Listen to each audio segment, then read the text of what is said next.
Hello, my name is Springett. I'm a Buddhist teacher and I am a Kundalini therapist. I have been in my own Kundalini process for almost 30 years. I work with Kundalini clients since 2011. Overall, my results with my clients have been very positive. Today I want to talk about the problem of oversensitivity in the Kundalini process. So there is a lot of oversensitivities we can experience. Noise, like in a restaurant or in a bar, just people talking. It can be so bad as if you feel somebody's hitting you on the head with a stick, or you don't like bright light, it's just all too much, or being in the sun is too much. You can feel the suffering of others very acutely. It can move you to tears. Sights of ugliness can be overwhelming, so that you feel really disgusted. But on the positive side as well, we become more sensitive, so we can feel vibrations. And overall, this sensitivity is a good thing, because it makes us into a superior instrument. We can use the information that we get through our senses or through our feelings in a positive way. But it can be a little bit challenging at times until we got used to this state of higher sensitivity.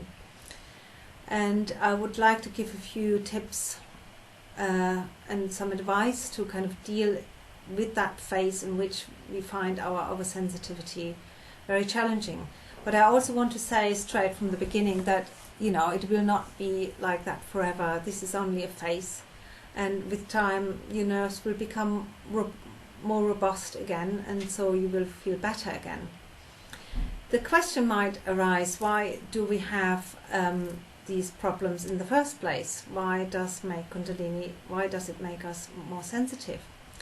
So when I was younger, I for example, thought if I meditate, if I develop spiritually, I will become more robust. I can tolerate things better.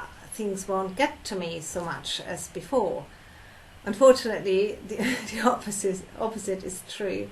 And the reason why that is because the Kundalini is taking our ego defenses away. We need to imagine our ego defenses like a set of tensions in which we kind of literally tense up to defend ourselves against the frustrations and negativities and problems of the world. And in the Kundalini process, the energy is so strong that it dissolves these tensions, and then we cannot ward all these things off as much as we could do before. We become less tough, we become softer, we become more penetrable.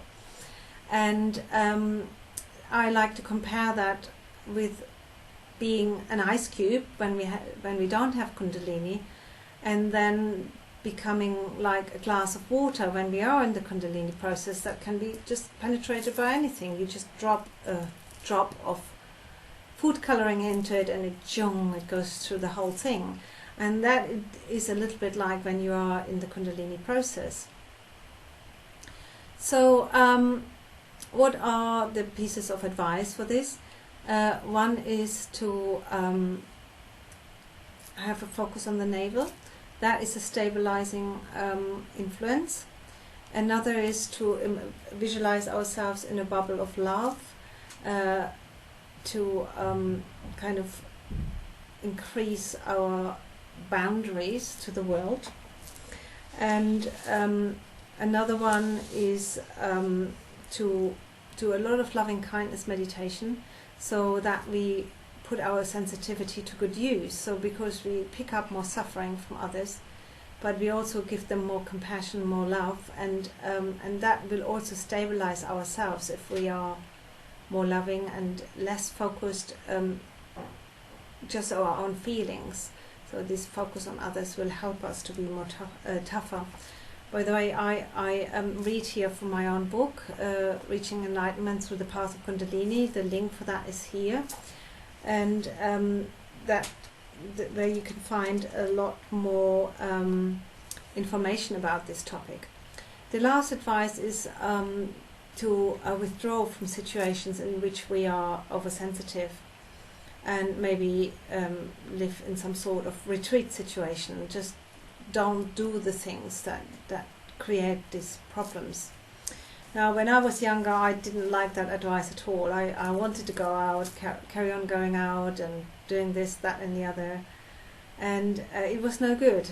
I was just, for a number of years, I was just very, very sensitive. And I had to learn this lesson, to be patient with that situation, to retreat, to just avoid the things that would trigger me. And I would like to pass this advice on, that even though sometimes these things you think, I don't want to have to avoid this, sometimes it is the only option, and it is better to accept that and to not struggle against these symptoms so much, and just be reassured that with time and with practice this will be a phase that will pass. Okay, I hope you enjoyed this video. Give me a thumbs up if you liked it, share it with your friends, leave me a comment. I really would like that, and thank you for listening.